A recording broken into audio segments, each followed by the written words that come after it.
prepare yourselves.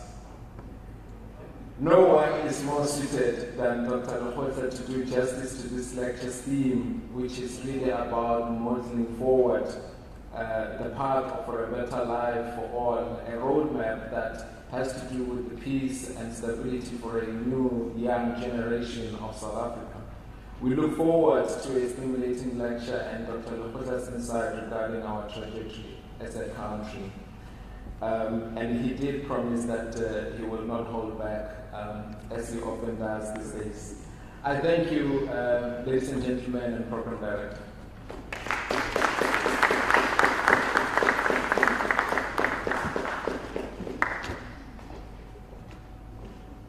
Prof, thanks very much indeed for those opening thoughts and words, and also the support that the University of KwaZulu-Natal has offered over the years to make sure that this lecture continues to happen and gets presented, and to have it back in physical form is fantastic. It's good to see everybody. And for those that are watching at home, welcome aboard. It's good to have you as well. Thanks for tuning in. All right, so that's the University of KwaZulu-Natal. We're also very happy that the Department of Sports and Arts and Culture has been championing these conversations, very important ones, as we heard from Professor Mashobela just now. And so to say a few words, we're now joined virtually by the Acting Deputy Director General, Mr. Vositemba Ndima.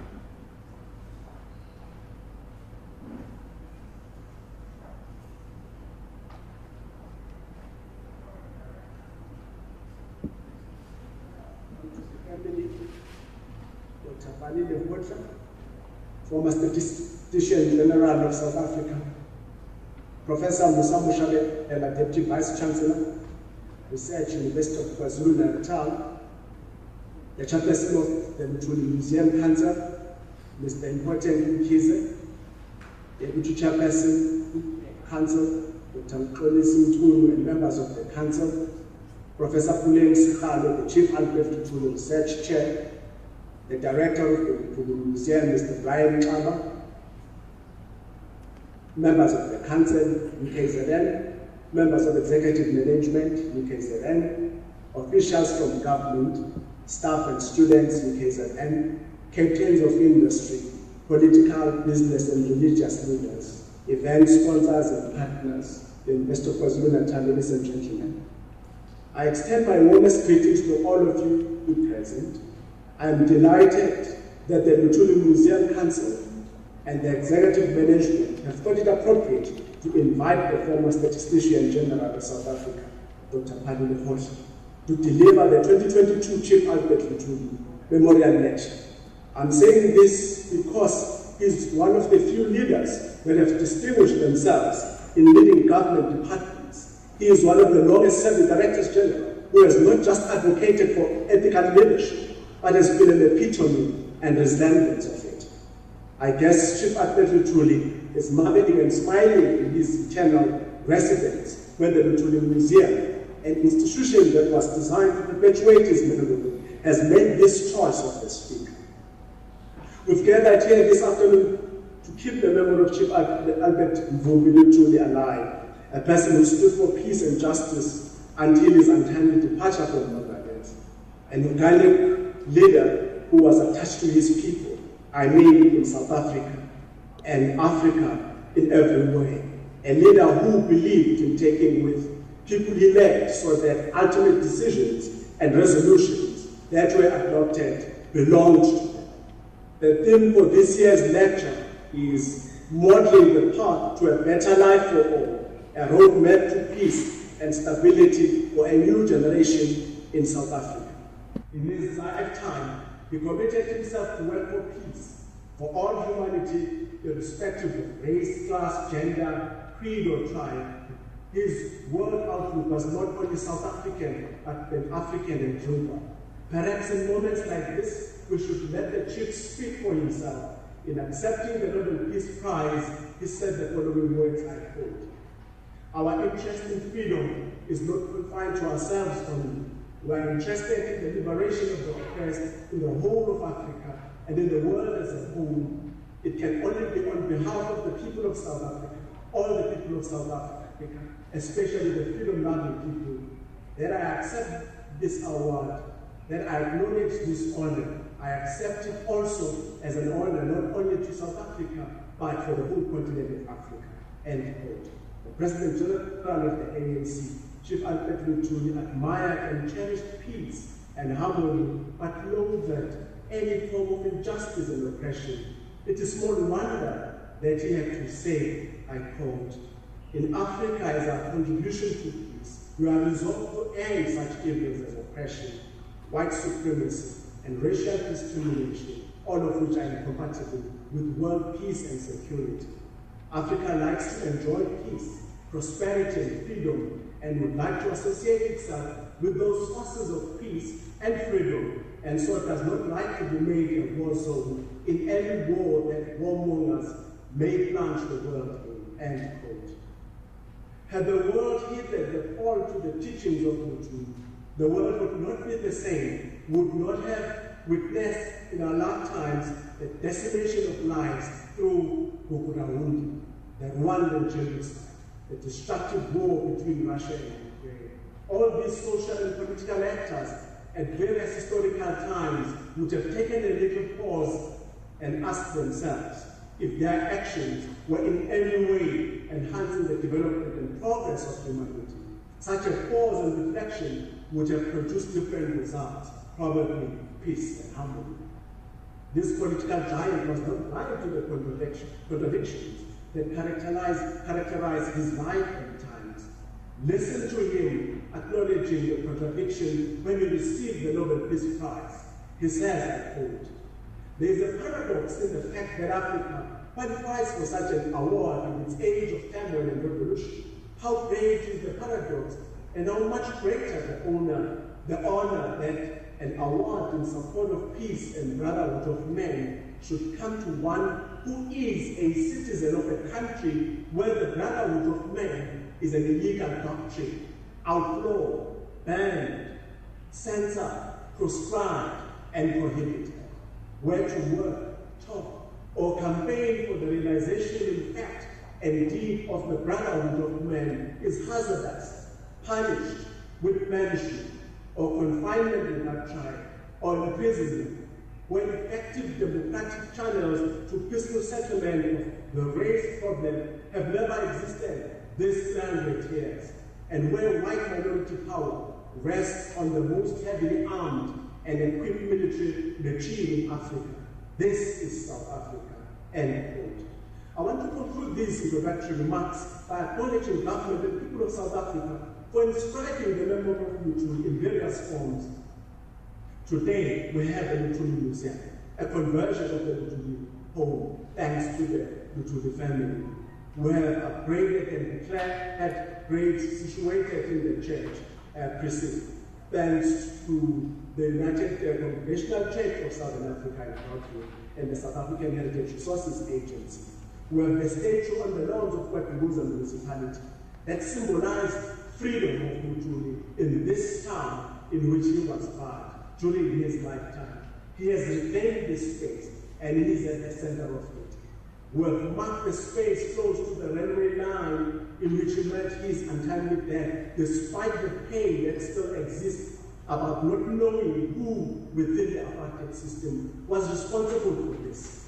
We have a memorial lecture that will ensure that there is knowledge production from different perspectives to continue to reflect on this remarkable leader. Thanks to the leadership of the Luthuli Museum, of the then Department of Arts and Culture, and that of the University of KwaZulu-Natal. I would like to take this opportunity and thank you. Thank you very much. Thank you very, very much indeed, Mr. Ndima, for that important message. And for sure, I think we all in agreement here, had his values and his principles been fully embraced over time, our continent certainly would have been further ahead. But I have no doubt that he would also be reminding us of part of his acceptance speech when he got his Nobel Peace Prize finally awarded. He says that it's so easy to admire a person, to admire what he or she stood for or stands for, and yet shrink from cutting off the mission of the present. So I think he would very much be telling us that there is work to be done today, and there's work to be done now. These kinds of gatherings are good, they're important, but the focus, I think, must be on that which we will hear from Dr. Lehohla a little bit later on. Thank you very much indeed, Mr. Ndima. Right, now, you've heard there about the important work that's being done by the Luthuli Foundation, the Luthuli Museum Council, and for those of you that are perhaps watching this and streaming, the museum is something that you want to come and experience. It's not very far from Durban, about 60-70 kilometers, so it's a shortish drive, but it's an experience that I think you want to make sure that you have an opportunity to make sure that you have, just to get the richness of the importance of the contribution made by Chief Albert Luthuli. We thank, as we heard from Mr. Ndima there, the work that continues to be done by the Luthuli family through the foundation for social change in our communities. And with that in mind, it's my great pleasure now to call upon the chairperson of the Luthuli Museum Council, Mr. Important Mkhize.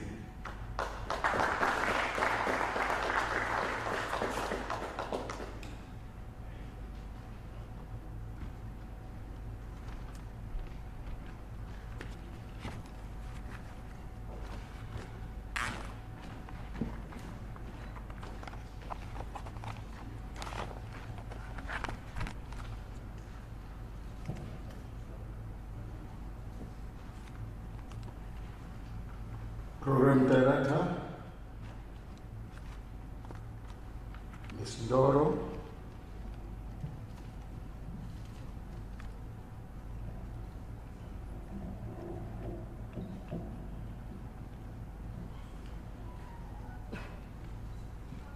Dr. Pali Lehohla, former Statistician General of South Africa, the Acting Director General, Mr. Vusitemba Ndima, Department of Sports, Arts and Culture, Professor Musa Mashabela, Deputy Vice Chancellor, Research, University of KwaZulu-Natal, Dr. Somatota Figeni, Chairperson of Public Service Commission, Councillor Doli Karenga, Speaker of the Watuguza Municipality, Dr. Albertino Luthuli and the family, Professor Puleng, Chief Albert Luthuli Research Chair, Deputy Chairperson of Luthuli Museum, Dr. Mpoli C. Mkhunu, Luthuli Museum Council members present here, Mr. Sandile Luthuli, grandson of Chief Albert Luthuli, Ms. Nana Ngobese, granddaughter of Chief Albert Luthuli, members of Council, Luthuli Museum, members of Executive Management, UKZN, members of Council, UKZN, Luthuli Museum Director and Management, officials from government, universities, national and international, staff and students of UKZN, SRC Executive of UKZN, alumni of UKZN, captains of industry, political, business, religious leaders, Graville community, friends of the media, distinguished guests, ladies and gentlemen, and all protocols observed. It is said that no individual or nation can escape their history or their past. Our recent past of apartheid, imperialism, colonialism, and colonialism of a special type, in our case, here in South Africa, where the colonizer and the colonized share the same territory, particularly for Africans, has mostly been one of deprivation, repression, exploitation, indignity, instability, and the destruction of the fabric of society, namely the family. The most important unit of society, in our case, which is the family, it is fractured by these forces of imperialism, colonialism, you name them. These forces of destruction have over different generations assumed various shapes and forms to continue in their path of benefiting and improving the quality of life of the few at the expense of the majority. The far-reaching impact of this negative past on Africa and its inhabitants is well documented. I don't need to repeat it here. YouTube in particular role plays these dirty tricks and imperialist agenda on a daily basis. These are readily available lessons and we should make a good use of them in knowing them in order to change the situation. Despite the enormity of the forces of violent oppression, destruction and dispossession, Chief Albert Luthuli and many before and after him fought hard with conviction to ensure that the status quo does not continue for generations to come. In his biography, Let My People Go, he writes that as a recently elected chief of Amakon in Groundmead, he refused to remain in a state of despair when he saw for the first time the naked poverty of his people and the daily hurt to human beings brought upon by the repressive system of apartheid. He engrossed himself wholeheartedly in the problems and circumstances of his people, far beyond the call of duty, with the intention to improve their quality of life and not to be forever rendered hewers of food and drawers of water. Like a dedicated leader, he did not believe merely in words without effect, in action without results. It is through his dedication and the many other pathfinders before and after him that many of us lived to see and experience freedom in our lifetime, post-1994. The system of apartheid, repression, and deprivation was defeated. A new democratic system of government was installed, committed to the improvement of the quality of life for all South Africans.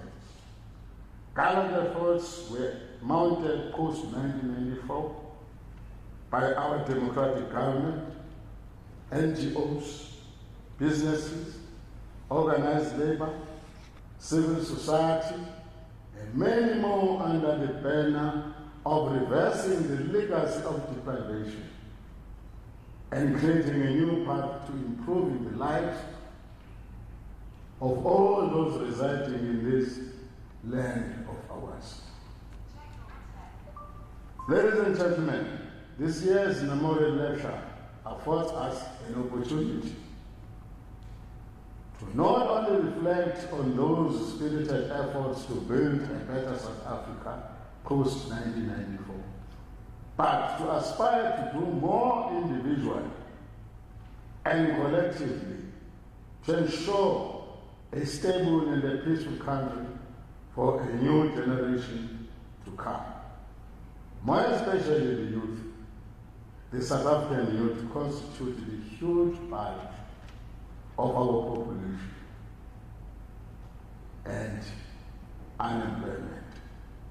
Here we are referring to future leaders in various sectors of our social fabric.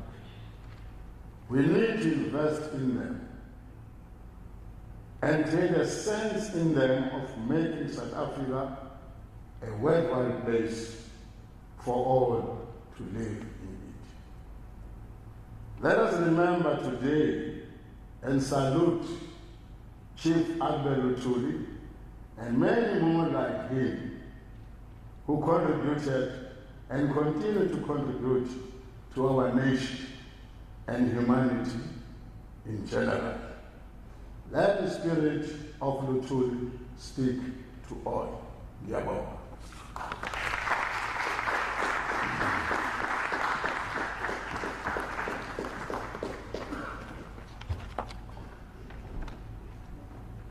Thank you so much, Mr. Mkhize. I always look forward to hearing from you. And I always wish we could give you more time because you always have such profound things to share with us. And we thank you so much indeed for setting up, I think, also this lecture that we're going to receive shortly, because our young are the most important people. They are the future of our continent, and you'll hear from our former statistician general. The continent has the youngest people in the world. The average age of an African person on the continent is 19 and a half. So all of us here are old compared to the average age of the people on this continent. And so if we're talking about a sector, a group of people that need the most help, most empowerment to keep our continent alive, literally, it's our young people. So thank you so much indeed for mentioning and focusing on the idea that our youth need to be invested in and invested in a big, big way. All right, it's almost time for our lecture, but just to warm you up, we thought we'd have once again, and if you could put your hands together for the amazing Justice Gizenga Mpanza Hospital Choir.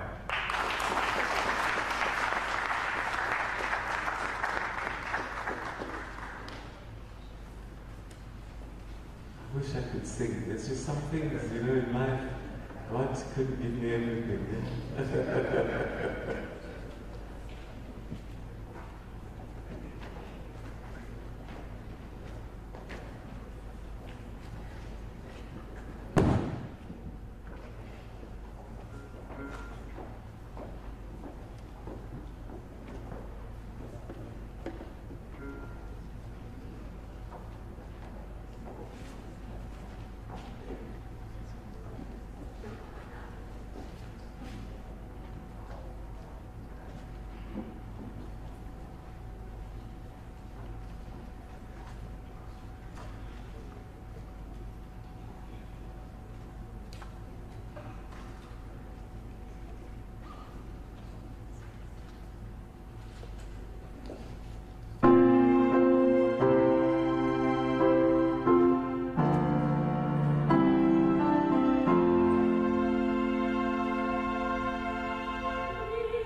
They're amazing. They're really good, aren't they? Let's give them a big round of applause, ladies and gentlemen. The Justice and Gizenga Panza Hospital Choir. All right, ladies and gentlemen, the moment we've all been waiting for now, and that's the delivery of this year's Chief Albert Luthuli Memorial Lecture. And it's my great pleasure to introduce a man that I've known for quite a while. I've had the opportunity to have conversations with him on a number of issues over time. In the first instance, as the Statistician General, and he made yellow the most popular colour in the country at that time. And I think the opposition party in Zimbabwe, the CCC, have learned a trick or two from you. But he's a man who's more than perhaps some of the things that you've seen in the news over time. A man who's worn many hats over time, which I think puts him just at the right point at the right time in history to talk about this issue. Just to give you a little bit of background, he's currently the director of Economic Modelling Academy, which helps leaders and organizations economic modelling solutions navigate some challenging decision making.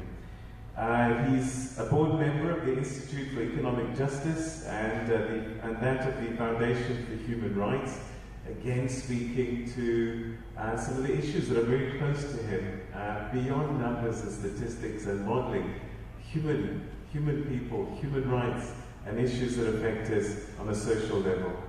As I said, we probably most know him as the Statistician General, a position that he held between 2000 to 2017, helping make sense of the numbers and interpreting them for us, because I think statistics on their own are useful, but when we understand what they mean and what they tell us, then they become very powerful.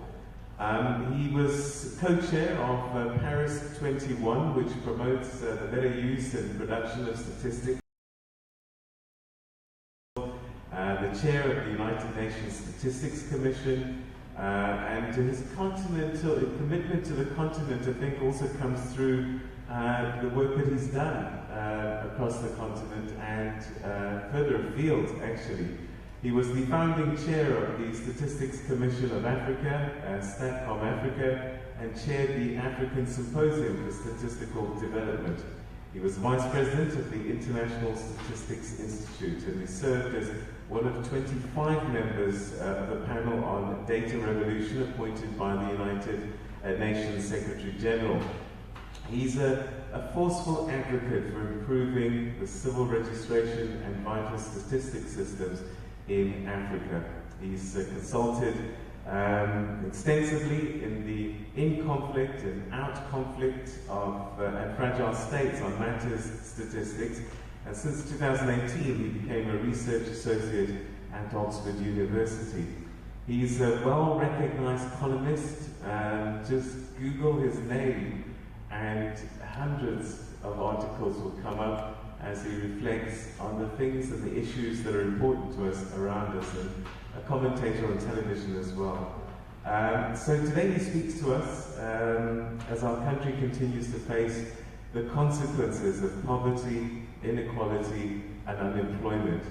Consequences that have in recent times sadly manifested into violence and ongoing protests that really have threatened the very stability of our country. And the most affected, and we keep on saying, is our young citizens. So today, our special guest to explore the theme, modeling a path for a better life for all, a roadmap for peace and stability for a new generation in South Africa. Please put your hands together, ladies and gentlemen, for Dr. Pali Lehohla.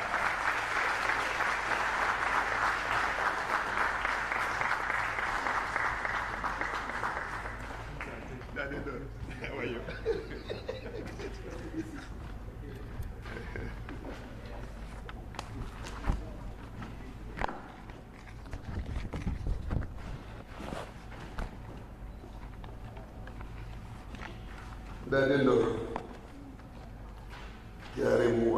Thank you very much. I'll have to take a sip of water.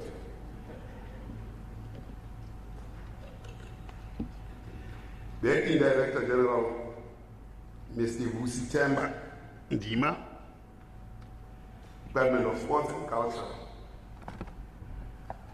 Professor Musa Mushabela, Deputy Vice Chancellor, Research University of KwaZulu-Natal, high expectations.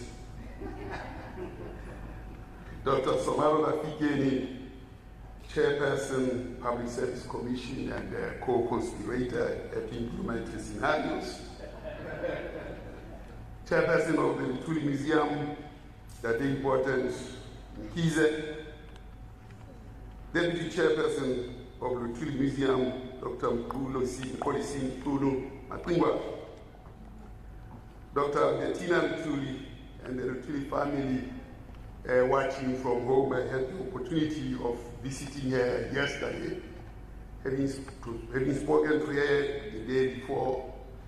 I expectantly watched, expecting that someone will be wheeled in on the wheelchair, having spoken to her, and objecting to her that her voice doesn't sound like how she explains her health condition.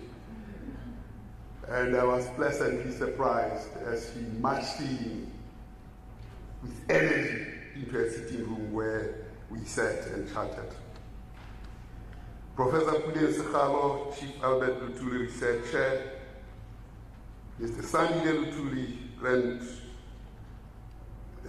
grandson of Chief Albert Luthuli, Ms. Nanam Ngobese, granddaughter of Chief Albert Luthuli. You see some children here. I want to acknowledge their presence.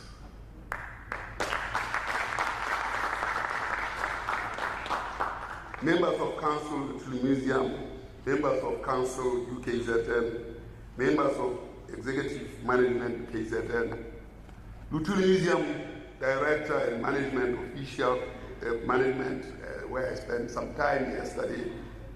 And I was quite surprised when I saw somebody sitting on the chair who actually was a live human being. And when I got in there, it was Chief Luthuli talking to us. Officials from government, universities, national and international, staff and students of UKZN, SRC executives of UKZN, alumni of UKZN, including myself. And then, of course, I have to say, alumni of UNIZO, where I'm also an alumni. KwaZulu-Natal seems to be in love with me, and I'm in love with it. Captains of industry, political, business, and religious leaders, the Grootville community, where I spent most of the time yesterday, friends of the media, distinguished guests, and ladies and gentlemen, may I observe all protocol.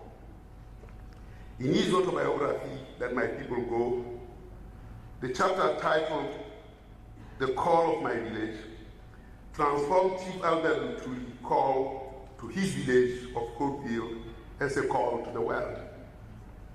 He turned the world into his oyster. He thus foregrounded the role of South Africa and its quest for freedom would model itself in the fight for freedom against settler colonialism and subsequently apartheid in South Africa. This modeled the path towards peace and stability for a new generation in South Africa. Chief Albert Luthuli's dream for not only South Africa, but for the world, is succinctly captured in one of the 10 of his most famous quotes, which I will henceforth elevate to commandments. And this particular one says, "May the day come soon when the people of the world will rouse themselves and together effectively stamp out any threat to peace in whatever part of the world it may be found. When that day comes, there shall be peace on earth and goodwill amongst men, as was announced by the angels when the great message of peace, our Lord, came to earth." His vision was etched in Pixie Kaseme, this great African who foresaw and envisaged a new civilization in the regeneration of Africa's speech. Kaisa Kaseme's famous words were, "I'm an African. And I set my pride in my race over against a hostile public opinion." 90 years later, upon the adoption of the South African Constitution, which captures in most illustrious of ways the principles that govern Chief Albert Luthuli's work life, the then Deputy President of the Republic, Thabo Mbeki, would start where Seme started, with a rendition that has resonated across the continent and captured the aspirations of Africa, thus amplifying the message from Coatville. He started where Kaisa Kaseme started in the regeneration of Africa's speech. He said, "I am an African." And then ended by, "Today it feels good to be an African."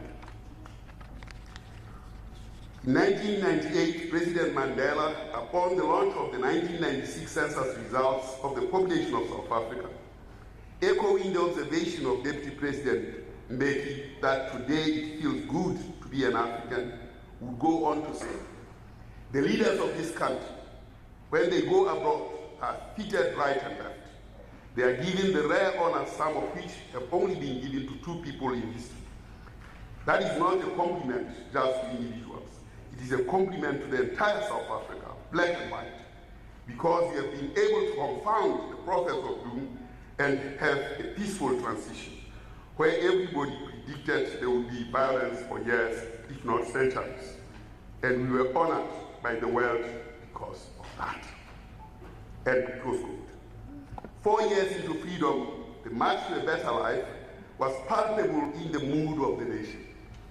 And 8 years later, in this State of the Nation address of the 3rd of February 2006, a confident President Mbeki would capture in biblical terms that the path of a better life was visible, and he said, open quote, "Through our national effort, they can see the relevance to our situation of God's blessings communicated in the book of the prophet Isaiah.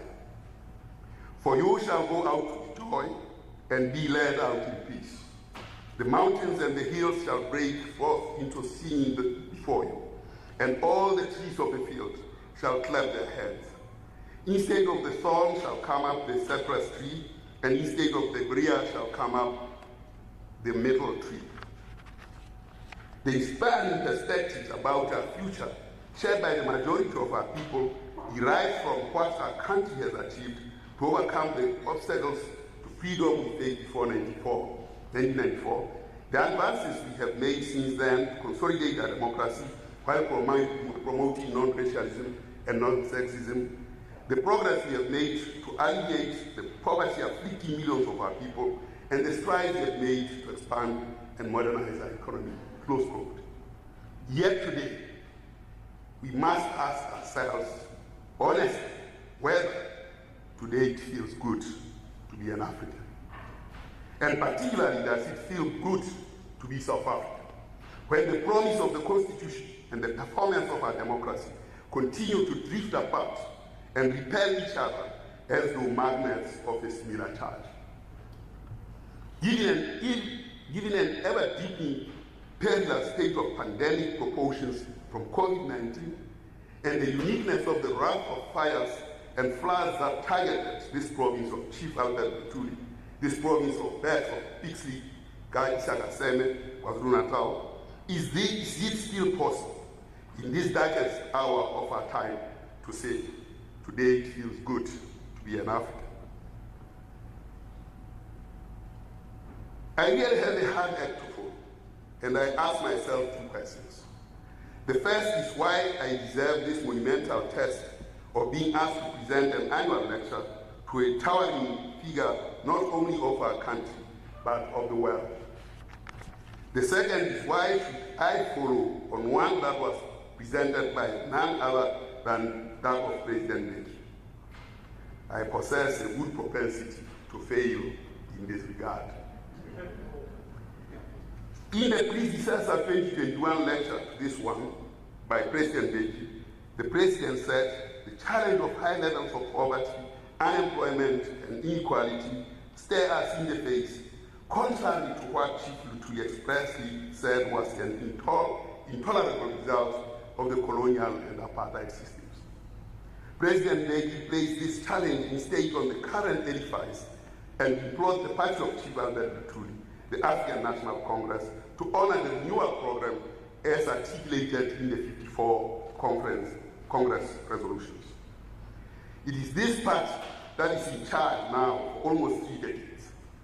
In this regard, I would ask whether we can seek comfort in Kaisa Gasene's futuristic thought of not only an African at peace with itself, an Africa at peace with itself, but a world that would be at peace with itself when he said, I open quote, the regeneration of Africa means that a new and unique civilization is soon to be added to the world. The African is not a proletariat in the world of science and art. He has precious creations of his own, of ivory, of copper and of gold, fine, plated willowware, and weapons of superior workmanship. Civilization resembles an organic being in its development. It is born, it perishes, and it can propagate itself. More particularly, it resembles a plant. It takes root in the teeming earth, and when the seeds fall in other soils, new varieties sprout out. The most essential factor of this new civilization is that it shall be thoroughly spiritual and humanistic indeed, its regeneration, moral, and eternal. Close quote. Kaisa Kasene aptly captured what Karl Marx differentiated between the natural technology of Darwin and the social technology of dialectical materialism, where human agents construct institutions of change that disrupt their circumstances in an ascendant manner from one mode of production to the other, and thus change their and embed new social creations of production. Chief Albert Luthuli was such an agent of change.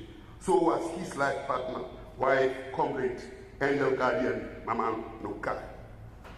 President Mbeki's views responding to the COVID-19 pandemic in his 2021 Chief Albert Luthuli lecture was emboldened by the fact that, fortunately, I open quotes, he said, fortunately, for the first time since 1994, all our country's 4 social partners are fully in agreement that they must work together to elaborate and implement an economic reconstruction, recovery, and growth plan which must address these 3 socio-economic challenges I have mentioned. These social partners, led by government, must act with the greatest agency to implement their shared commitment, close quote. Chief Albert Luthuli correctly alerts us through his commandment number 1, which says, I open quote, it is so easy to admire a person, to admire what he or she stood for or stands for, and yet shrink from cutting off the mission of the president. And Commandment 2, which complements Commandment 1, says that you should learn from yesterday, live for today, hope for tomorrow. The important thing is not to stop questioning. No one is above questioning whatever the circumstances. Close quote. Not stopping to question that Chief Luthuli implores us to do served as crucial counsel that President may deliver us to the pledge of the social partners as regards the economic reconstruction and recovery plan, when he says, open quote, all the leaders, the social partners, must not forget that they are accountable to the nation as a whole and must keep the public regularly informed about what they are doing with regard to the commitment I have just mentioned, close quote. On the same occasion of the release of Census 1996 results I referred to earlier, President Mandela reiterated the anticipated institutional change agency of Chief Albert Luthuli's third most important commandment. And this is one which says, in our contribution to peace, we are resolved to end such evils as oppression, white supremacy, and race discrimination, all of which are incompatible with wealth, peace, and security. In this regard, President Mandela said, we know who brought about these changes. It was the Liberation Movement, it was the ZAPU, it was the PAC, it was the African National Congress. But we could not have made this peaceful transformation without the cooperation of other sections of the population, especially whites. If we had done that, if we had not asked for their cooperation, there would have been rivers of blood flowing across this country. But we were able to go to the government as the African National Congress and said, let us sit down and sort out our problems. Close quotes. Armed with the advice of President Mandela on how we arrived at 1994, armed with the advice and reflections of President Mbeki in the previous lecture, and importantly his State of the Nation address of the 3rd of February 2006, where he concluded with ample evidence about where South Africa stood, it was clear that South Africa was beginning to address the theme of the 22 annual Chief Albert Luthuli lecture, modeling the path to a better life for all, a roadmap towards peace and stability for a new generation in South Africa. I happened to have been the statistician general of the country then. And out of the community survey that I ran and the associated previous censuses in that capacity, I informed the country that as of 2007, society said it was less thirsty compared to 2001. And 2001 performed better than 1996, so did society say. More in 2007 attended school both in absolute numbers and proportionately than in 2001. And this was much better than was the case in 1996.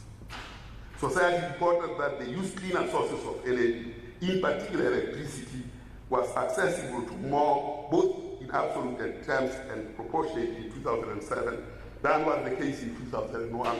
And 2001 was definitely better than 1996. The report continued to show improvements in housing conditions across each time of the time points covered. Fewer mothers, both proportionately and in absolute terms, had teary eyes as fewer of their babies died before they completed both their first year of life and under 5 years of life. A path of a better life was unfolding, and South Africans confirmed this through the public inquiry that the statistician general mounted.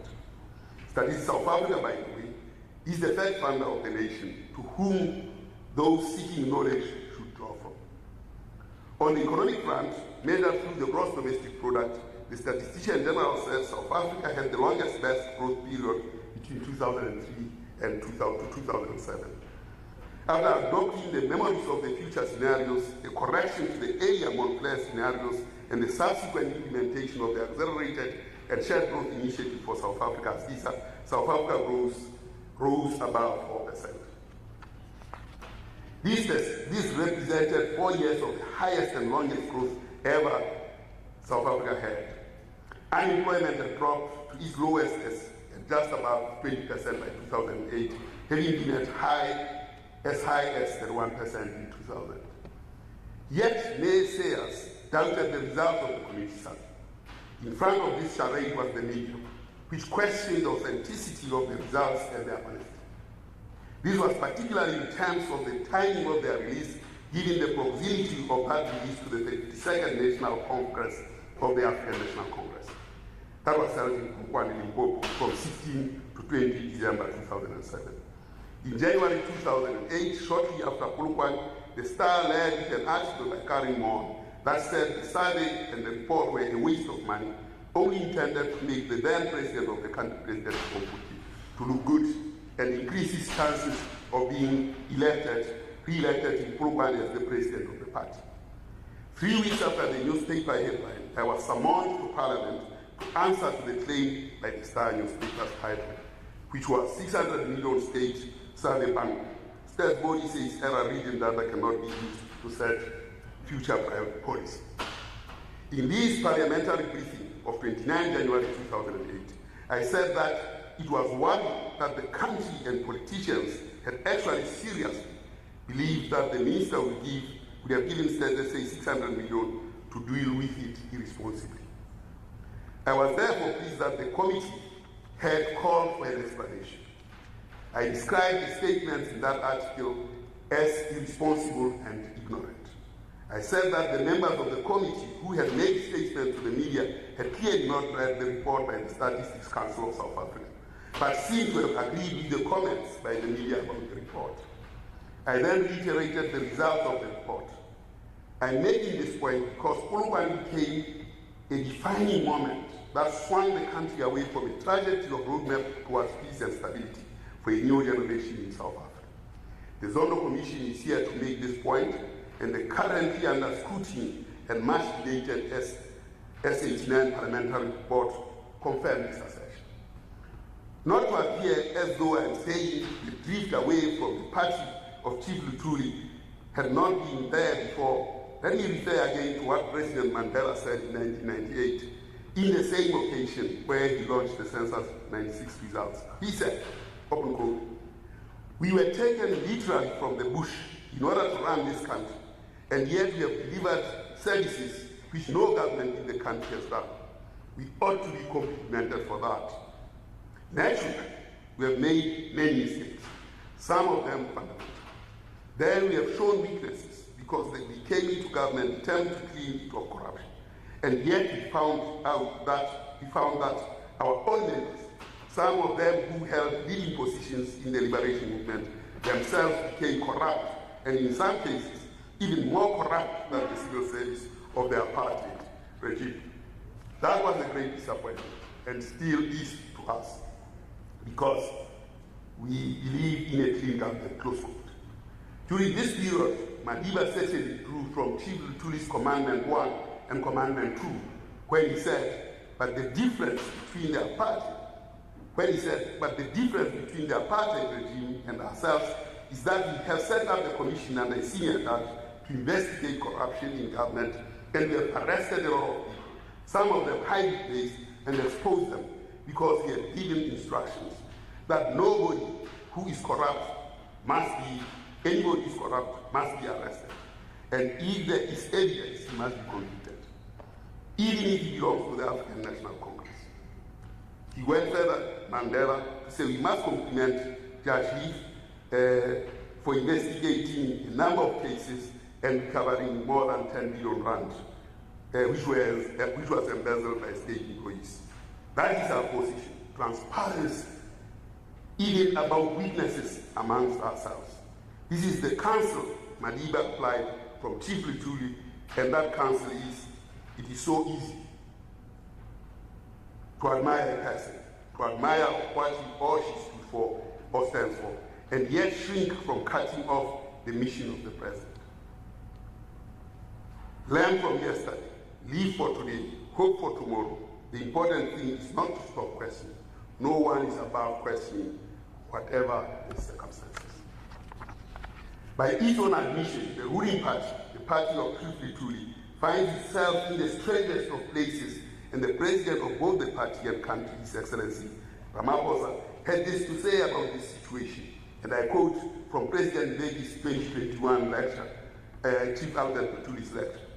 As the inheritors of the legacy of Luthuli, Tambo and Mandela, we must be honest with our people and ourselves. We must acknowledge that our movement, the African National Congress, has been and remains deeply implicated in South Africa's corruption problem. Today, the ANC and its leaders stand accused of corruption. The ANC may not stand alone in the dock, but it does stand as accused number one. This is the stark reality that we must now confront. Those who see the ANC as path to wealth, to power, to influence, or status must know that they do not belong in our movement. They must change their ways, or they must be close to. The party of Luthuli will hold its 55th session at Nasrec in 6 days from today, from the 16th to 20th of December, and we should insist that it meets in order to model the path to a better life for all and discuss the roadmap towards peace and stability for a new generation in South Africa. Will it? Is the question. However, it does so with blood and severe incompetence all over its face. As a ruling party and the conditions in which the country is under its leadership represents what in the implemented scenario is defined as a Wara state, which embodies a demoralized land of disorder and decay, most characterized by poor leadership and disrepair and inequalities that are at their highest. The party president and our president of the country is facing an impeachment process from the Pali debacle, just 2 days before the party convenes its conference. The party of Chief Albert Luthuli finds itself in the strangest of places, and there is no doubt under such circumstances we seek to answer the question, what counsel would have Chief Albert Luthuli offered to us as a nation? Looking at the 10 commandments of Chief Albert Luthuli, 2 commandments suggest to me, without any fear of contradiction, to be appropriate. And these are Commandment 1, which says, it is so easy to admire a person, to admire what he or she stood for or stands for, and yet shrink from cutting off the mission of the present. The second is, learn from yesterday, live for today, hope for tomorrow. The important thing is not to stop questioning. No one is above questioning whatever the circumstances. Today is the 8th Commandment 4, which is equally important, which says you must learn the rules of the game, and then you have to play better than anyone else. While the wily foxes may wish to jump onto this 4 for their own benefits, the Commandment 4 for their own benefits, for Chief Albert to this Commandment 4 was not deployed from wily ends. It was one for reinforcing Commandment 8, which says, I do not hate the white man. You see, this position of domination has placed him in a position of moral weakness. So a conference happening in the next 6 days, before the wily want to deploy Commandment 4 for their own ends, they must assess their position relative to Commandment 8 of whether dominance has not placed them in a situation of moral weakness. The African at all times tried to subject Luthuli to apartheid accountability, the predetermined outcomes of which was always to be skewed and out of favor from him. Yet at all material times, he got an outcome that favored truth, honesty, and justice, and that all set him free. These rendered apartheid machinations sterile, and at each time exposing their malfeasance. I had a discussion that Dr. Albertina Luthuli, at almost 91 years of age, generously offered her time to me about both her mother's and father's work and political life. She discussed this point of how Chief Albert Luthuli applied this Commandment 4. He was successful to deliver to his community and paralyze the evil shenanigans of the apartheid regime. 3 examples suffice. First was when Chief Albert Luthuli was nominated for the Nobel Peace Prize. His port of call was his wife, Mamano Khan, as a deserving co-recipient, even though the Nobel Prize was not in her name. In this regard, her presence at the award would be deserved, so she had to be present as a condition to accept the acceptance of the award. 3 times the apartheid regime refused his request, and 3 times he insisted on the condition. Ultimately, there would be enough data that exposed the apartheid regime and thus elevated the Nobel Peace Prize of the first for an African to acquire worldwide attention for his fight for human rights. The second was when the apartheid regime decided to force his community to undergo removal from Krobi. This attempt failed as he fought the case through the very apartheid courts of law. The third was when he was seriously ill, but because of travel restrictions, denied medical attention, which was to be received in Durban. The local magistrate was under pressure from Pretoria to deny Chief Albert Luthuli to secure treatment in Durban. Yet the same local magistrate would ultimately defy his superiors. All this was achieved through his humility and sticking to truth through commandment form. There is a lot of truth in asserting that you should learn the rules of the game, then have to play them better than anyone else. But paradoxically, to match annoyance under democratic rule. Whites have learned the rules and have successfully deployed them, much to the frustration of the democratic government. For blacks, protests and marches continue, and these marches are by those in power against the power they have. What is lacking is that the black government has not learned the rules of the game. As a consequence, they cannot play them better than anyone else. For instance, Chief Albert Luthuli long implemented black economic empowerment when the whites set the price of sugar very low. That was intended to push the poor blacks out of production. To circumvent this, he organized 200 black sugar producers association in Krobi and went further to implement the enterprise supply development to access the sugar value chain at an economically viable scale because of the muscle of the association. The ESD has just been put into practice recently. Chief Albert Luthuli did not walk parallel to power. Instead, he mobilized the confidence he had in people and that people had in him. To achieve all this, Chief Albert Luthuli applied Commandment 6, whereby he asserted that the fate of Africans in the cities of the nation rests on the stand we take against this tyrannical action of the government. As leaders, we shall do all in our power to consolidate the country to oppose the carrying out of this outrageous tyrannical scheme.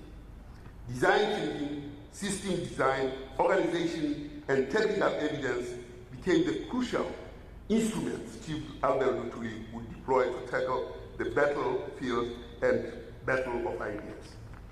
Commandment 7 of Chief Albert Luthuli is that laws and conditions that tend to debase human personality, a God-given force, be they brought by the state or individuals, must be relentlessly opposed in a spirit of defiance shown by St. Peter when he said to the rulers of his day, "Shall we obey God or man?"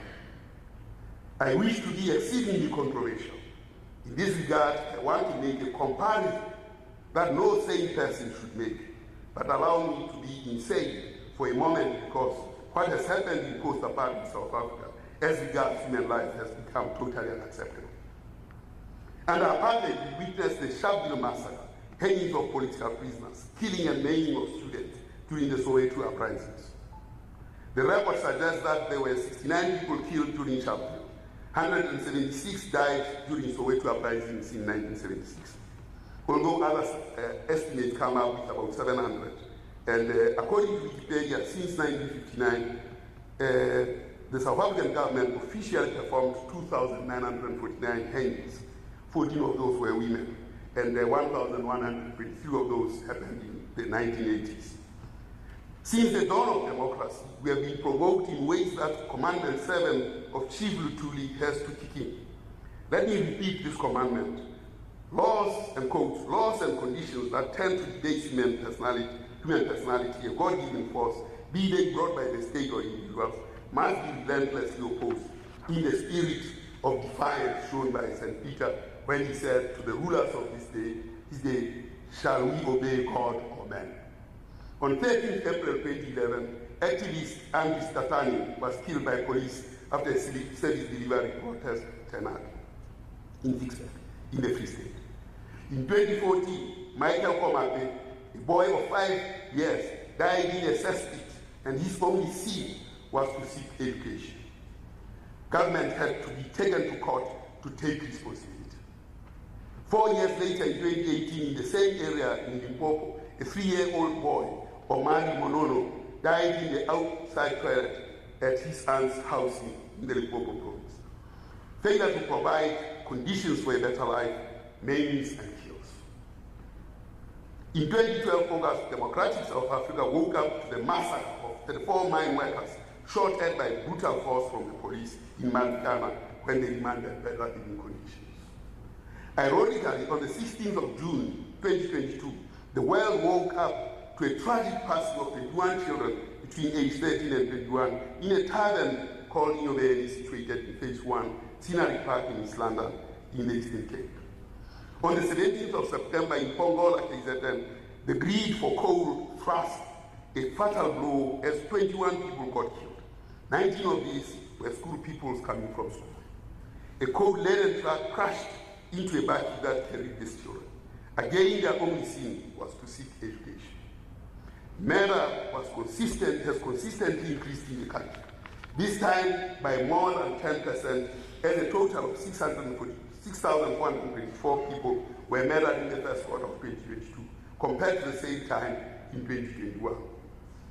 In July 2021, during the riot, 334 people were killed, most of them in KwaZulu-Natal. South Africa has entered a very precarious state whereby the economy is at its worst. Unemployment is at its highest, and not only poverty, but hunger and malnutrition is on the rise. And racial tensions have reached boiling point. The electricity grid can hardly cough, now having reached load shedding level 6, while cabinet is bickering about whether they can afford diesel or open new solar and wind plants. The Steve Biko Hospital cannot operate as electricity has become intermittent. The health services are collapsing because of lack of electricity, while the government has decided to close coal-fired power stations. Yet those who encourage them to do so in Europe are opening their own. The exposure of death is incalculable in this country. Second, we are not in the stage where President Mbeki concluded on 16 years ago, or the high note when he said, instead of the thorn shall come up the cypress tree, and instead of the briar shall come up the myrtle tree. We are deep in the stage where instead of the cypress tree has grown the thorn, and instead of the myrtle tree has grown and entrenched the briar. We are in deep water. Commandment 9 of Chief Albert Luthuli is that I believe that here in South Africa, with all our diversity of color and race, we will show the world a new pattern of democracy. There is a challenge for us to set a new example for all. Let us not sidestep this task. Close quote. The thought contained in this commandment is fading into distant memory. President Mbeki's assertion of being a child of all as an African is now becoming a faint memory. At the 52nd section conference in Polokwane, President Mbeki went on to elaborate on this important question that seized the mental faculty of Chief Albert Luthuli when he said, the question persists, open quote, the question persists whether we have done and are doing enough as the ANC government and all sectors of our nation to bring into being a unified and common South African identity. While we cannot decree the emergence of this identity, all of us have to work hard, among other things, to promote the various symbols that are critical to the evolution of a common identity. Archbishop Tutu's Rainbow Nation has disappeared as the last rays are chased away by the distant mirage from the rising sun, thus making the rainbow vanish like magic. Madiba's statement that he made at the launch of the 1996 census in 1998 is under frontal attack when he said, open quote, we have brought about this miracle. When you go to the world, you need just to say, I am South Africa, whether you are black or white, and the doors of this world become wide open. This is all under attack, which includes some amongst us propagating that people who spend their entire life as youth in jail, in exile, fighting in the streets, away from their families in pursuit for this freedom, are now considered to have sold out.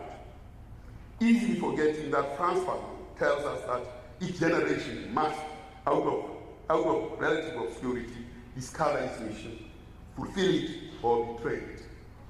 We have done the latter, betrayed it. This is the generational mission over which Commandment 10 of Chief Albert Luthuli implores us to action when it says, and I quote, to remain neutral in a situation where the laws of the land virtually criticize God for having created men of color was the sort of thing I could not, as a Christian, tolerate.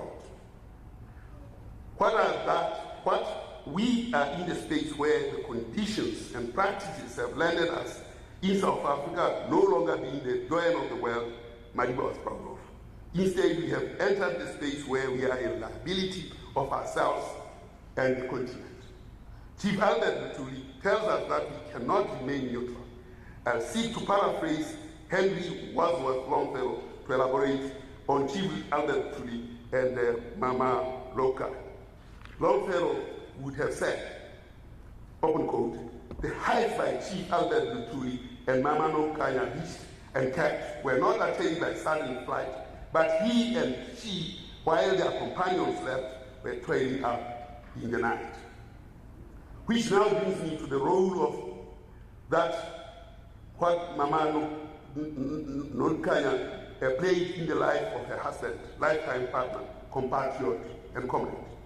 In this regard, I am informed by the tribute that the Albert Luthuli Center for Reasonable Leadership paid to Mama Nolka Mabengu Luthuli for her dedication to Chief Luthuli, her children, and their community. Open quote, as the saying goes, behind every great man is a great woman.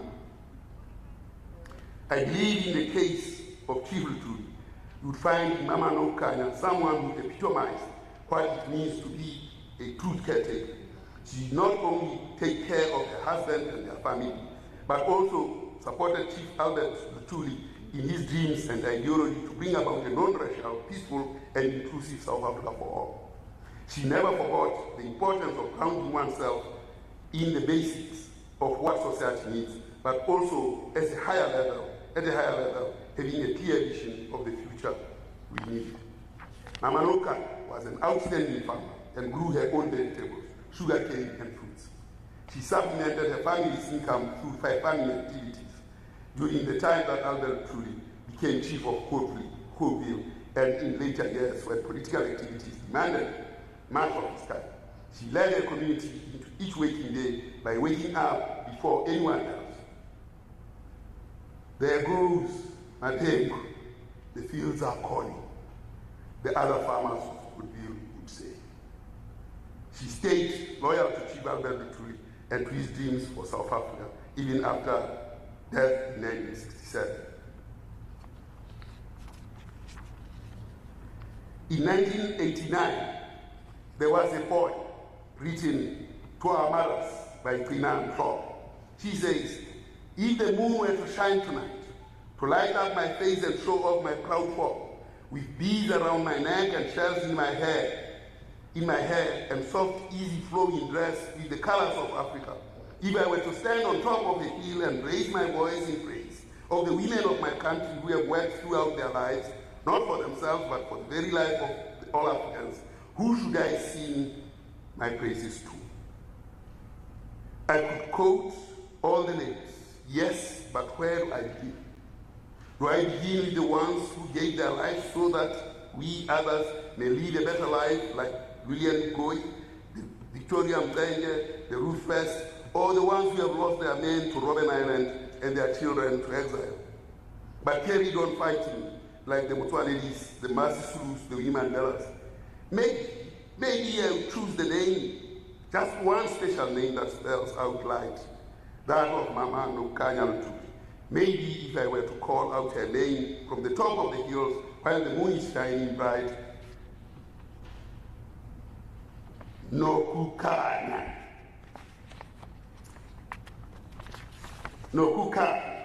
Maybe my voice would be carried by the wind to reach all the other women whose names are not often mentioned. The ones who sell oranges and potatoes so their children can eat and learn. The ones who scrub floors and polish executive desks in towering office blocks while the city sleeps. The ones who work in overcrowded hospitals, saving lives, bullets, cleaning bullet wounds and delivering new babies. And the ones who have given up their places of comfort and the protection of their skin, such as Marian Starr, Sheena Duncan, Barbara Hogan, Jenny Snyder. And what of the women who are stranded in their homelands with the baby in the belly and the baby on the back, while their men are sweating in the bowels of the earth? May the lives of all these people be celebrated and made to shine when I cry out, Mama no Kai's name. No Kukanya. And we who are young salute our mothers who have given us the heritage of their kingdom.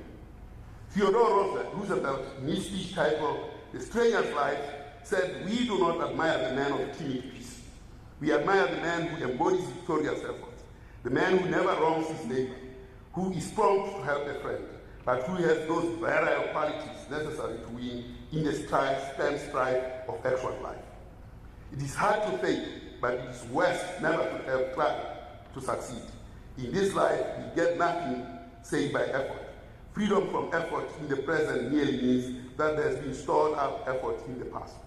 A man can be freed from the necessity of work only by the fact that he or his fathers before him have worked to good purpose. If the freedom thus purchased is used aright, and the man still does actual work, though of a different kind, whether as a writer or a general, whether in the field of politics or in the field of exploration and adventure, he shows that he deserved his good fortune.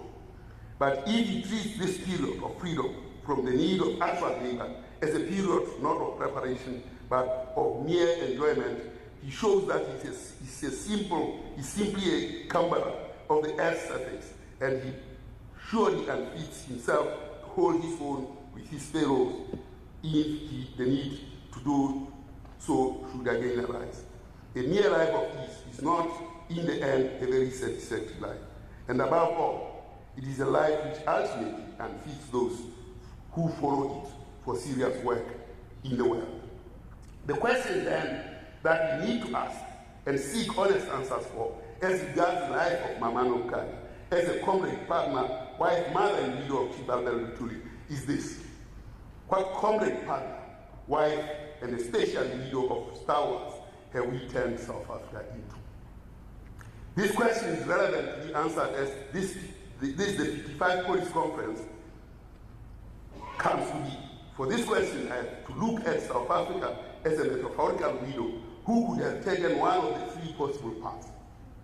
One who laments and mourns the death of the husband, and as a way of showing all this, takes comfort in misery as a constant reminder of the towering husband figure gone.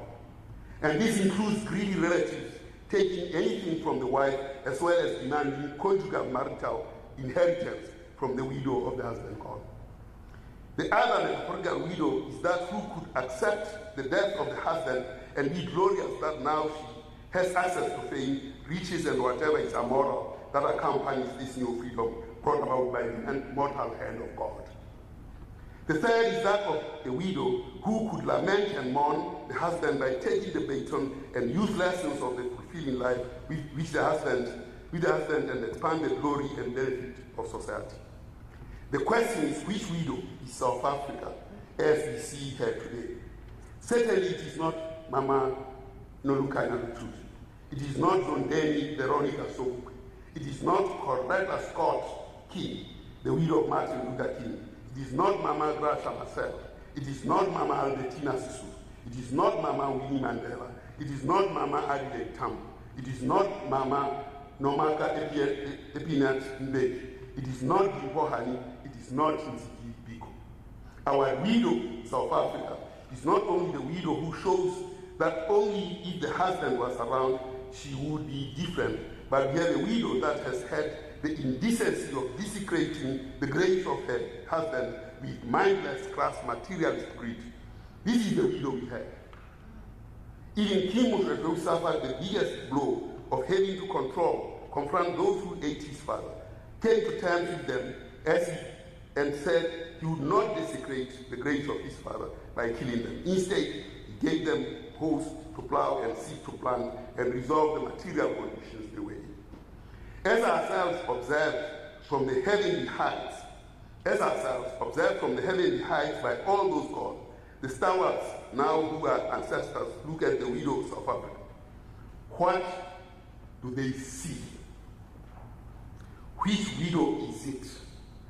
President Lehi at the 52nd conference in Brooklyn asked, what kind of widow South Africa will be? Again, the 52nd National Conference, we have to ask itself, I quote, a very direct question and answer this question honestly and frankly. Does the ANC have the will and capacity to lead our country and people over the next 5 years in a manner that will enable the nation to celebrate our centenary in 2012 together, paying heartfelt tribute to our movement for what it has and would have done to sacrifice everything for our liberation, and using the freedom to lead the national offensive to accelerate the advance towards the creation of a South Africa that truly belongs to all who live in it. The evidence says we chose differently and ignored the 10 commandments of Chief Luthuli and successfully walked away from the teachings and counsel of his widow. As the 55th Policy Conference of the ANC convenes in 6 days, let us remember the 10 commandments of Chief Luthuli. Remember the work of his widow and focus on renewal anchored in those commandments. For the ANC of Chief Luthuli lives in the aspiration of South Africans and Africa. To do otherwise is to place a dead piece on this once mighty movement. Lest we forget and lose ourselves in an inferno of hopelessness, let us remember counsel that cus Deus vult per plus dementat, which says, those whom God wishes to destroy, he first drives mad. Our widow is a dishonest comrade to Toti. As the party of Chief Luthuli meets at Nasrec in 6 days, as it ponders the S89 impeachment, but more importantly, as it thinks about the next 110 years of his life, it must answer this question of modeling the path to a better life for all, a roadmap towards peace and stability for a new generation in South Africa. This is the burden on the shoulders of the delegates. Long live the spirit of Chief Luthuli. Long live the spirit of Mama Nokanya Luthuli. If these leave, then the ANC will leave. If they do not, then the ANC will die. I thank you very much.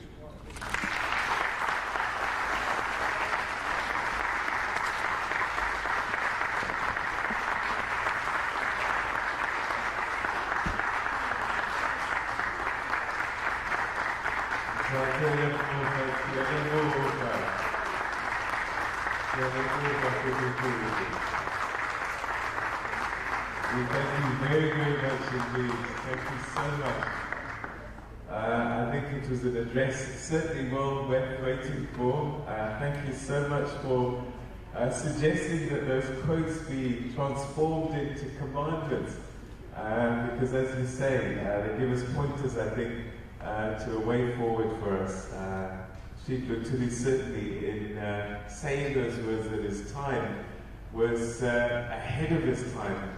And his values, certainly, and this has been a message that we've heard quite a bit today, if they remain and are embodied in our everyday, we would see the peace and stability that our country so richly deserves.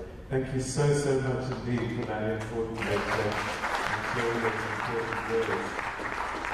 And it's my great pleasure now to ask the chairperson of the Public Service Commission just to reflect a little bit on what you've said. Please put your hands together for Dr. Samantha.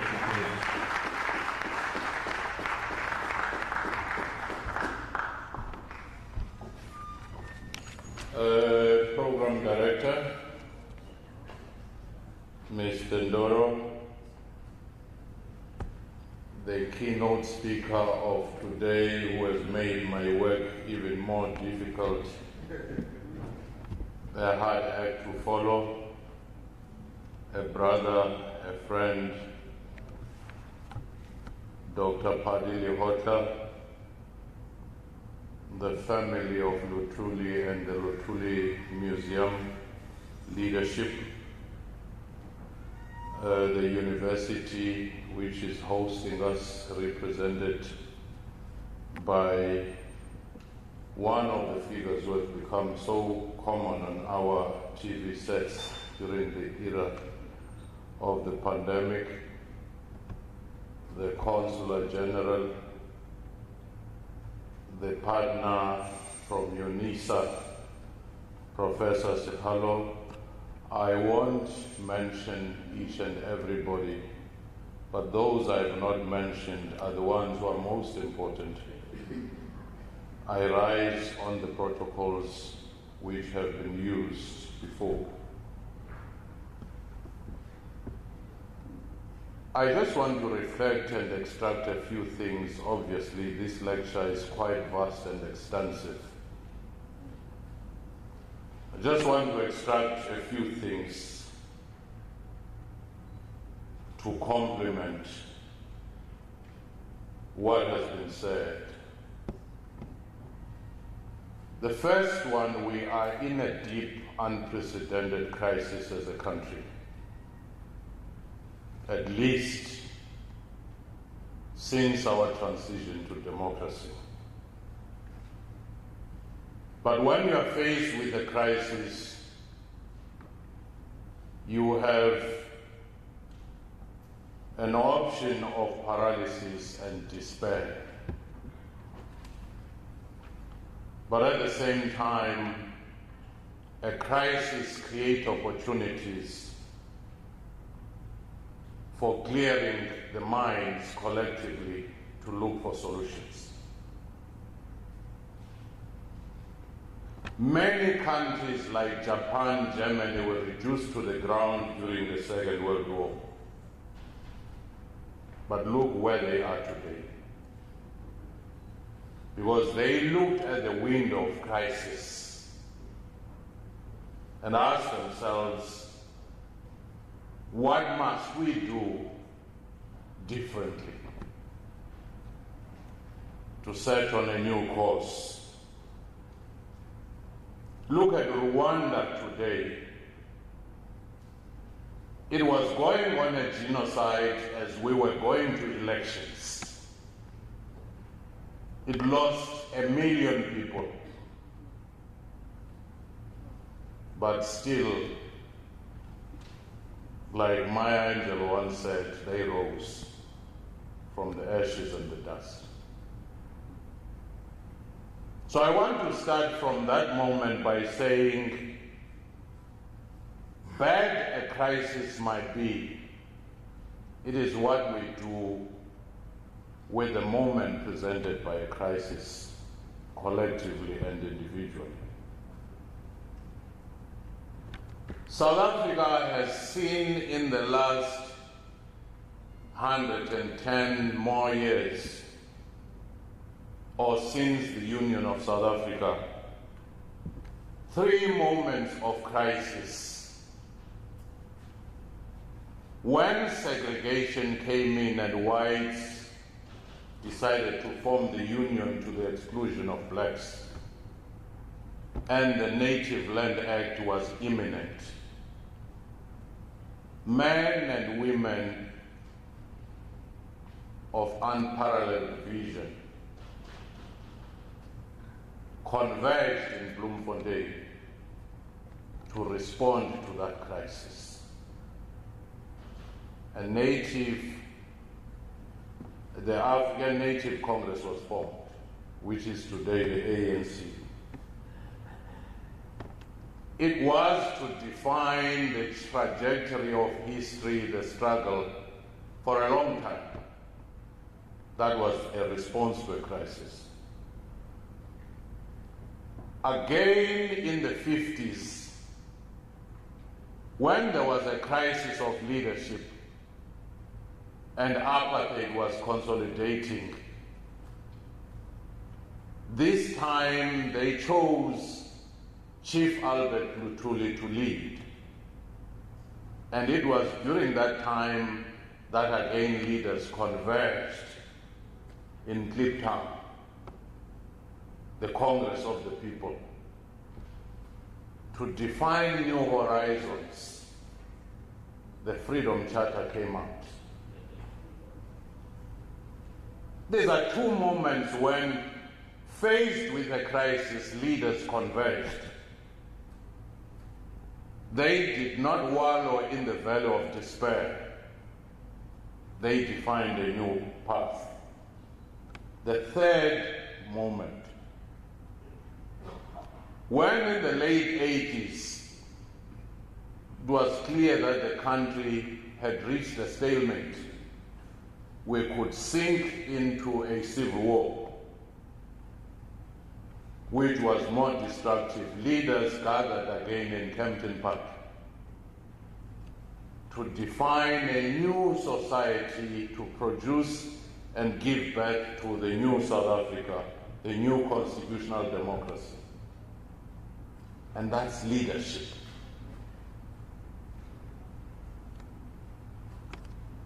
But today we are faced with a crisis.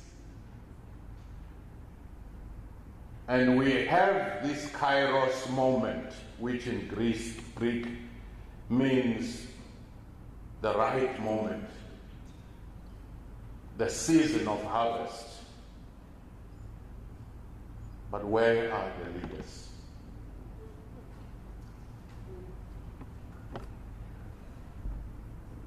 Who are the leaders? And how are leaders appointed or elected or self-appointed?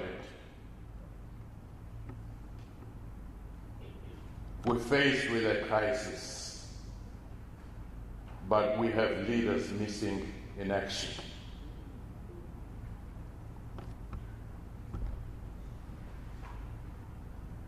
Therefore, when leaders continue to fail, aren't we legitimately expected to ask ourselves, how can we survive the infliction by our leaders? Because some leaders have become a liability. And leaders have become a pain. So we are beginning to say, how do we succeed despite our leaders? In 2012, there was a crisis. Leaders rose and they stood to be counted. In 1955, there was a crisis. Leaders rose to be counted. In the early 1990s, there was a crisis. Leaders rose. But this time around, a considerable number of leaders decided to be part of the problem. A liability to our common purpose and destiny. As I stand next to this symbolic shadow of Luthuli, an epitome of leadership, and as I reflect to what Dr. Pali Lehohla was saying, it's clear that we have a crisis of leadership.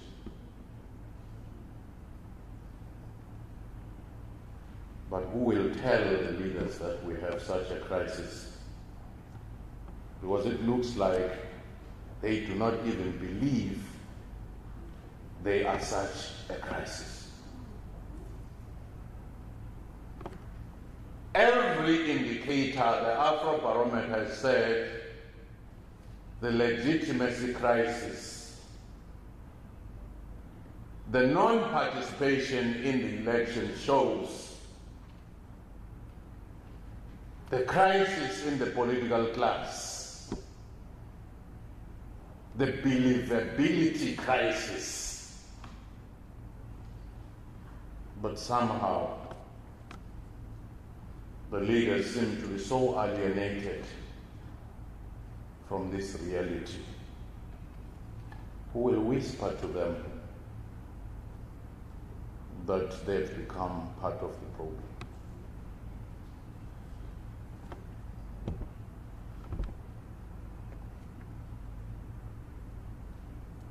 But the second part, which I think is very important and exciting,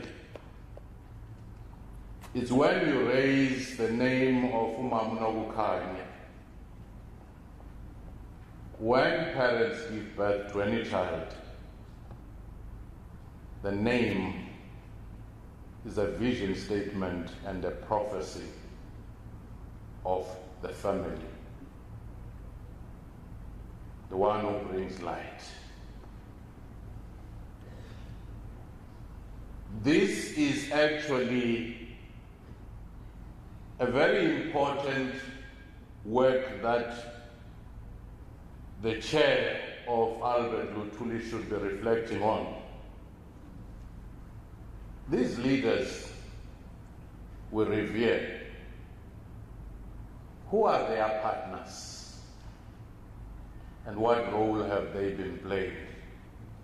Because there are surely wings beneath the wings of these leaders, but they are always in the shadows. Many people didn't know that there was no Tela Dube, and yet her life was so vital. We know King Shaka, but less is known about Mkawai. We know little about Nonesi, and we know little about Albertina Sisulu. We know little about Bangiswa. We may know a little bit, but less about Mandantis, the chieftains,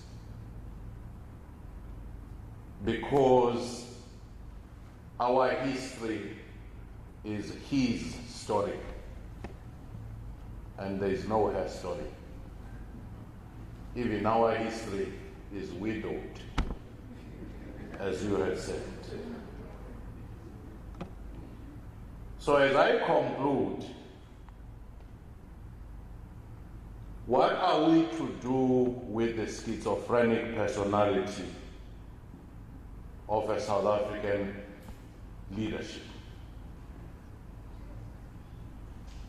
They can talk through about ethics, values, about principles and morality, and do something different, and feel no discomfort in these contradictions. A leader can speak in a full audience about fighting corruption, whilst a handler is waiting in the lobby to discuss corruption after the meeting. That's the paradox of credibility, of believability of our leaders today. But then, for a moment, let's examine how leaders rise. The moment the threshold to leadership is so low that anyone who believes I will fail in the professional world, I'll fail in the business world, let me try politics, and they become leaders and they direct all those who have succeeded in those professions, what do you think you are going to expect? The moment such people who have never had any chance of success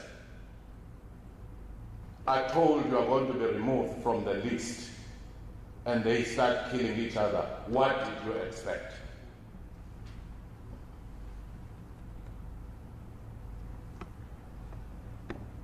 Perhaps as we try to change this, the mistake we've made is to think that each generation will have plenty supply of the Luthulis. Each generation will have plenty supply of the Mandelas. And therefore we're looking for messiahs even under the tables and unlikely places. What if you are the leaders you've been waiting for? I think each one of us, as we confront these challenges, we must have the mindset of David when he was confronted by a giant Goliath. It was fight or flight. He looked at this giant. He could have said, how can I beat this giant with a sling and a stone? But he had a different mindset of courage, where he said, how can I miss such a big target? Perhaps that is the time, and that time has come.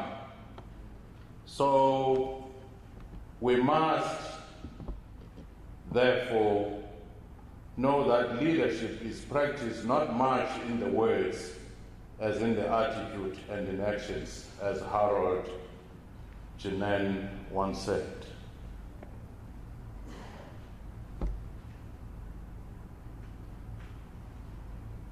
Let my people go. You'll remember that the biblical story of Moses, when he stretched out that stick to say, let my people go from the Pharaohs. Those words ring true when you see unemployment of the youth, when you see gender-based violence, when you see political killings, when you see load shedding, when you see poverty,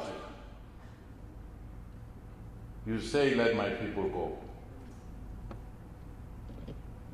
Indeed, they were allowed to go and cross the Red Sea. The journey, it is said, biblical scholars say it would have taken 8 days. But it ended up taking 40 years. And along the way, people went through great suffering. They turned against each other. The commandments were produced as an intervention. Maybe we are in that time between times. We are not where we were in 1994. But we are not where we intended to be. We have taken a detour. We are stuck in the mud. When you are being prepared for a greater mission, when a clay pot is being prepared, it is sometimes subjected to the extreme heat for it to be stronger. So as Martin Luther King Jr. once said, even though we may face the difficulties of today and tomorrow, I still have a dream.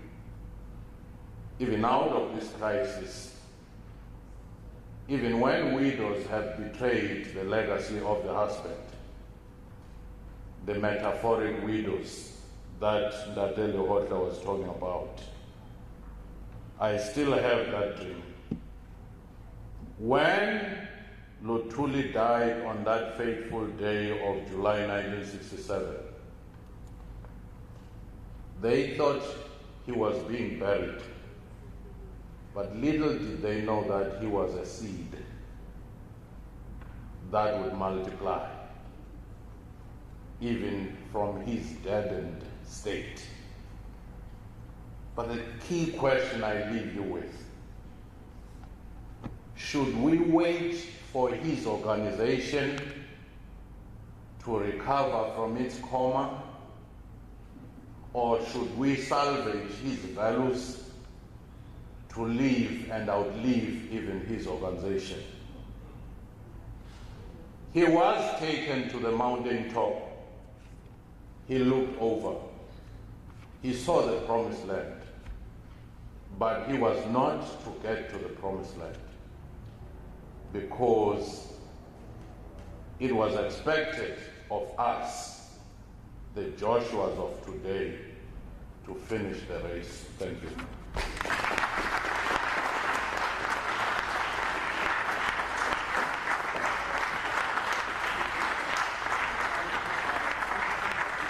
Professor, thank you very, very much indeed for reflecting for us on the lecture that we received earlier, but also adding, I think, a few elements to help us focus our thinking and ideas at this Kairos moment that we've reached.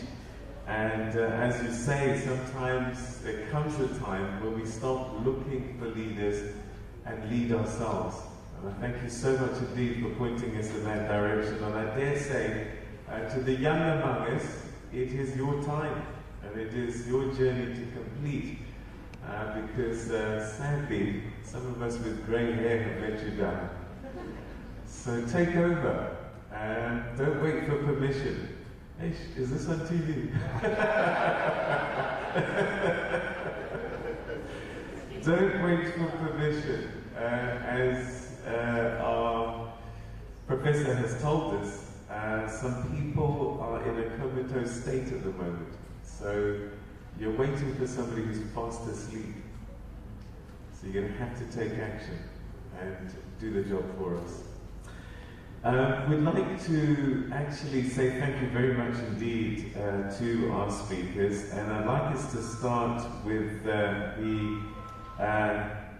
speaker who just delivered the remarks, reflections on the lecture, and I'd like to ask, first of all, to join us on stage to present these little gifts, tokens of our appreciation. If I could call upon the chairperson of the